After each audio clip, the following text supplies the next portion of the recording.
صاحبان دقت تشریف فرمائے ہیں، ادیب تشریف فرمائے ہیں۔ عزیزان گرامی، ادیبوں کی بڑی ذمہ داری بنتی ہے۔ یہی ٹھہر کر میں ایک جملہ کہہ دوں کہ ادیبوں کی ذمہ داری الجھنیں بڑھانا نہیں ہے، الجھنیں مٹانا ہے۔ ہمارے ممبروں سے عزیزوں، جب شعراء کرام منقبت یا قصیدہ پڑھتے ہیں محافل کے اندر تو بہت ہی دقت کی ضرورت ہے، بہت موٹی موٹی باتوں کو سامع کو سوچنے کی ضرورت ہے۔ اگر کسی کے شعر میں عقیدہ توحید کے خلاف کوئی مصرع یا کوئی رنگ یا کوئی پیغام ہے تو مجمع بولے کہ یہ ممبر توحید کا ممبر ہے، نصیریت کا ممبر نہیں ہے۔ عوام سے آواز آنی چاہیے، اس لیے کہ مسلمات تشیع کا تحفظ اس ممبر کی ذمہ داری ہے، اہل بیت کے پیغام کا تحفظ اس مجلس کی ذمہ داری ہے، ان مسجدوں کی، امام بارگاہوں کی ذمہ داری ہے۔ ہم ایک مجلس میں کہہ چکے ہیں، اسے دوسرے رنگ میں کہہ رہا ہوں کہ یہ ممبر نصیریت کا ممبر نہیں ہے، شیعت کا ممبر ہے۔ توجہ ہے بات کی، نصیریت کا ممبر نہیں ہے۔ یہ موقع بہت ضروری موقع ہے کہ میں اس طرح کے جملوں کو تکرار کروں۔ چند لوگوں کے ذہنی توہمات کی بنیاد پر شیعت کی تصویر بگاڑی نہیں جا سکتی، چند لوگوں کے غلط فہمیوں کی بنیاد پر شیعت کی تاریخ کو مسخ نہیں کیا جا سکتا، چند لوگوں کی معلومات میں کمی کی بنیاد پر شیعت کی تاریخ کو خراب نہیں کیا جا سکتا۔ عزیزان گرامی، معرفت کے نام پر بے معرفتی پھیلانے کی اجازت نہیں دی جا سکتی۔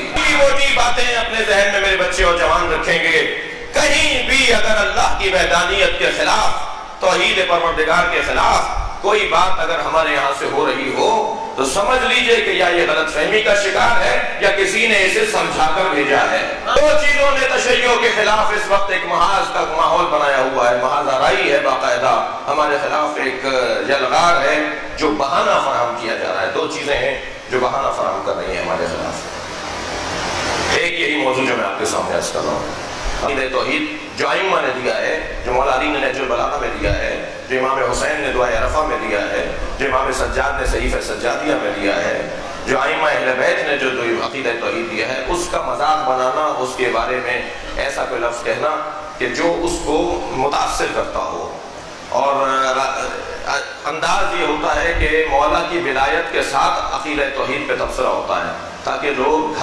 ڈریں، گھبرائیں کہ کچھ بولو گے تو مولا کی ولایت کے خلاف بولنے والے شمار نہ کر لیے جاؤ۔ نہیں عزیزان گرامی، ہو نہیں سکتا کہ توحید اور ولایت ٹکرا جائے۔ جب عقیدہ توحید اور ولایت علی ٹکراتی نہیں ہے تو یہ شاعر یا ادیب یا خطیب کیسے ٹکرا رہا ہے اسے، کیسے اس کا تصادم دکھا رہا ہے؟ ان میں آپس میں کوئی تصادم نہیں ہے، یہ ایک دوسرے کی تشریح کرتے ہیں۔ نہیں ہو سکتا کہ عقیدہ توحید سالم ہو، اسے ولایت نصیب نہ ہو۔ نہیں ہو سکتا کہ مولا کائنات کا ولائی ہو، مولائی ہو اور عقیدہ توحید کو صحیح نہ جانتا ہو۔ یہ کیا ہے ہمارے ممبر سے کہ یہ کہہ دیا جائے کہ ہمیں نصیری بڑا عزیز ہے؟ یہ جھوٹ تو بولتا ہے مگر ہمیں اچھا لگتا ہے۔ جب جھوٹ بولتا ہے تو تمہیں اچھا کیسے لگتا ہے؟ الحمدللہ ہمارے اس پاکستان کے اندر بالخصوص، بالعموم اور بالخصوص کراچی کے اندر ایسے شعراء کرام کو بھی میں جانتا ہوں جو نظم کرتے وقت تاریخی حقائق کے خلاف بھی نظم نہیں کرتے، عقائد کے خلاف تو نظم کرنا بہت دور کی بات ہے۔ طویل مثالیں ہیں عزیزان گرامی، میرا موضوع اگرچہ نہیں ہے یہ، یعنی میں اس میں زیادہ نہیں رکوں گا، صرف اتنا کہتا ہوں آگے بڑھوں کہ جہاں بھی آپ محسوس کریں کہ اس طرح کی کوئی بات ہو رہی ہے، اللہ مجبور تھا ان کا، یہ نہ ہوتے تو اللہ نہ ہوتا، معاذ اللہ معاذ اللہ، اگر اہل بیت نہ ہوتے تو اللہ نہ ہوتا۔ تم نے کچھ سنا ہے مگر پوری بات نہیں سنی،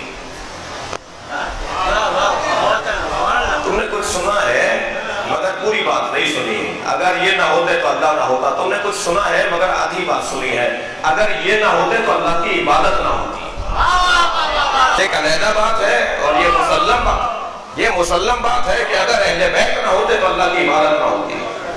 اللہ نے اللہ کی عبادت کا طریقہ سلیقہ ائمہ اہل بیت نے، علی نے اور محمد نے سکھایا ہے، ان ہستیوں نے سکھایا ہے۔ یا اس طرح کی اور بھی باتیں ہوتی ہیں کہ معاذ اللہ بات تو کہاں تک پہنچ گئی ہے، چند لوگوں کی وجہ سے پوری ملت کو جواب دینے پڑ رہے ہیں، چند ذہنی مریضوں کی وجہ سے پوری ملت کو جواب دینے پڑ رہے ہیں۔ اور الحمدللہ اگر فیس بک کے اوپر سوشل میڈیا کے اوپر چند لوگوں کی کلپس ڈالے ہوئے ہیں تو مجھے کچھ جو جوانوں نے جب ہمیں دکھایا تو میں نے ان سے عرض کیا کہ الحمدللہ جن کے بھی یہ کلپس ڈالے گئے ہیں فیس بک کے اوپر انٹرنیٹ کے اوپر اور پوری دنیا میں لان تان ہو رہی ہے شیعوں کے اوپر پاکستان کے چند لوگوں کی وجہ سے، تو میں نے کہا الحمدللہ ایک خوبی ان باتوں میں یہ ہے کہ جتنے بھی یہ 4-6 تصویریں اور نام دکھائی دیے جا رہے ہیں ان میں سے کوئی بھی مدرسے کا پڑھا ہوا نہیں ہے، انہیں 1 سے لے کے 10 تک عربی میں بھی گنتی نہیں آتی۔ تو جب ہمارے نمائندہ تصور کروا کر اور دکھا کر جب ان کو پیش کیا جاتا ہے تو جو ان کے سمجھدار لوگ ہیں، توجہ ہے بات کی، جو ان کے سمجھدار لوگ ہیں وہ سمجھتے ہیں کہ یہ ذمہ دار ملت جعفریہ نہیں ہے، صلوات پہ محمد و آل محمد۔